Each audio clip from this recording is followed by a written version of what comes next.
सर्वप्रथम मैं दूर दूर से आई हुई मातृशक्तियों का, माताओं का, बहनों का, आदि आबादी का आज इस 18 मार्च 2025 भगवतीपुर श्रृंगेरपुर धाम प्रयागराज में SMLSS के ट्रस्ट के अंतर्गत आयोजित होली मिलन समारोह में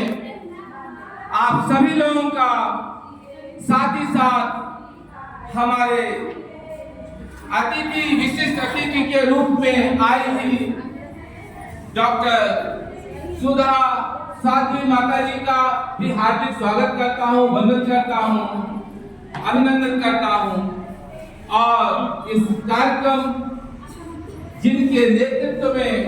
चल रहा है श्रीमती अमिता जी, उनका भी बहुत बहुत SMLSS के ट्रस्ट परिवार की ओर से आपको ढेर सारी मैं बधाई भी देता हूँ, शुभकामनाएं भी देता हूँ। और साथ ही साथ प्रतिभा मैम, जो कि आप भी लगातार हमारे इस SMLSS के ट्रस्ट की जो मुहिम है आदि आबादी को हर उस मुख्य धारा से, हर उस मुख्य मार्ग से जोड़ना जहां पर सम्मान मिलता है, जहां पर धन मिलता है, जहां पर हम अपने आप को सशक्त महसूस करते हैं, आदि आबादी को भी हर उस मुख्य द्वार पर खड़े करने का, पहुंचाने का SMLSS के ट्रस्ट ने जो ये बीड़ा उठाया है, उसमें आप सभी माताओं बहनों के वजह से ही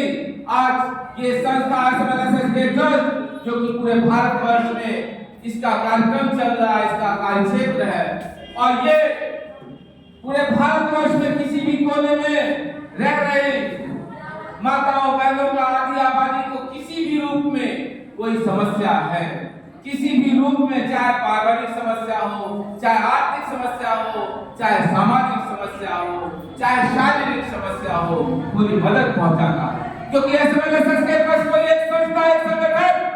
एक व्यक्ति नहीं, बल्कि वो एक विचार है, वो एक सोच है। वो विचार सोच ये है कि किसी भी बहन बेटी को कोई अबला न समझे, किसी माता को कोई कमजोर न समझे, क्योंकि किसी माता के बिना, किसी बहादुर से बहादुर सशक्त इंसान भी बिना माता के उसका अस्तित्व नहीं। इसलिए हमें आदि आबादी को भरपूर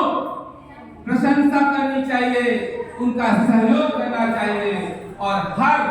उस कार्य में उनकी सहभागिता लेनी चाहिए जिस कार्य में करने में स्वयं रुचि रखती है। तो आज इस होली मिलन कार्यक्रम का जो मुख्य उद्देश्य है, होली तो हम और आप लगातार सदियों से, जब से पैदा हुए हैं, होली और दिवाली, ईद, बकरीद, ये ऐसे त्योहार हैं जिनको हम और आप आज से नहीं, पैदा होने के होश संभालने से ही मनाते और जानते हैं।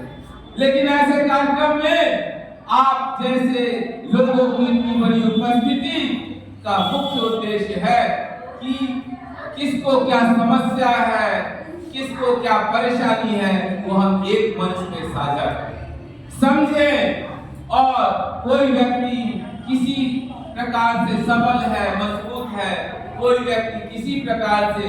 एक दूसरे का सहयोग करे। आप सोचिए, जब धन पैसा जिसके पीछे पूरा विश्व भागता है, जब धन नोटों में, पैसों में नहीं था, लोग सामानों का